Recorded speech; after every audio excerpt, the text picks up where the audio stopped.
Senator Rick Scott, Republican of Florida, said on Friday that the 2022 midterm elections were a complete disappointment for Republicans, lamenting low voter turnout on Election Day. Here's what happened to us. Election Day, our voters didn't show up. We didn't get enough votes. It was a complete disappointment, Scott told Fox News host Sean Hannity during his primetime show. Hannity asked Scott, where did all this pie in the sky talk about a wave and a tsunami election come from? Because I never saw it.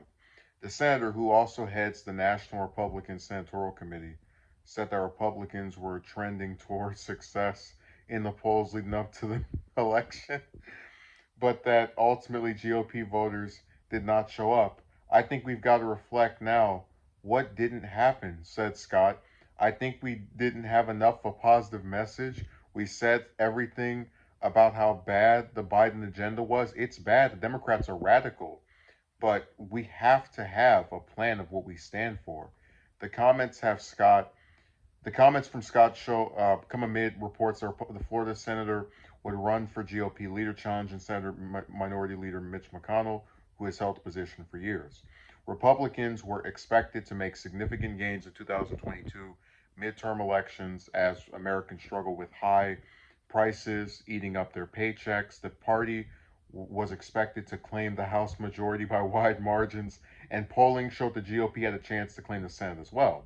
Control of both chambers of Congress is not yet known, but it appears the Democrats, who won the seat that will be vacated by retiring Senator Pat Toomey, outperformed low expectations. On Friday, Senator Marco Rubio and Josh Hawley called for a pause in the Senate GOP leadership vote after news emerged that Scott would launch a bid to replace McConnell.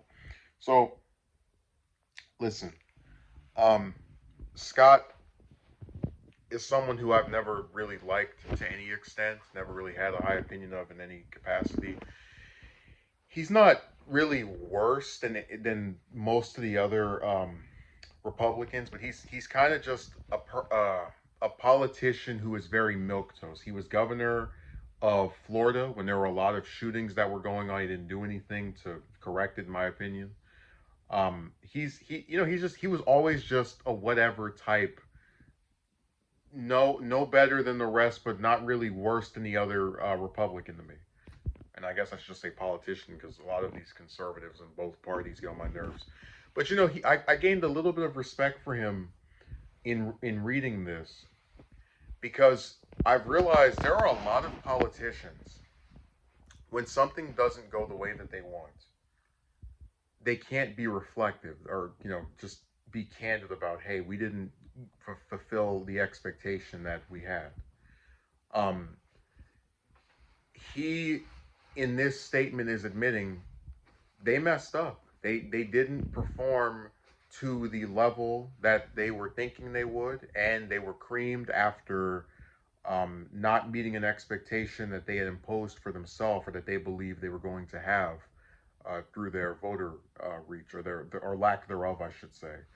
And I really think even something as minor as just admitting that they could have done better is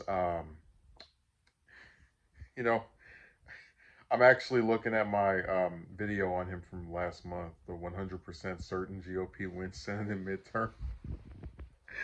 And I'm just reminded of how, like, he must have really believed, along with the rest of his party, oh, yeah, we're going to win. No doubt about it.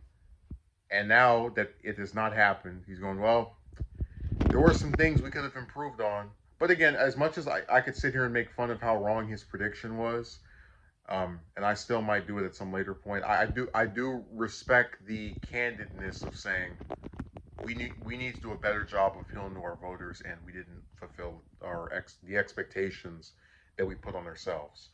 Now, he's probably saying some of this because he wants to challenge McConnell, and McConnell, I've always explained to people, you get rid of one of these people and one of these guys, and then there's another one waiting in the wings that's just as bad, if not worse. I couldn't care less if he beats McConnell because, again, I can't think of any issues where they differ on things substantially. Maybe I'll have to go and review their positions and compare and contrast. But maybe that's also part of the reason why he's making these comments. Even then, I still am going to just at least give him this tiny little ounce of credit for making a public acknowledgement of error.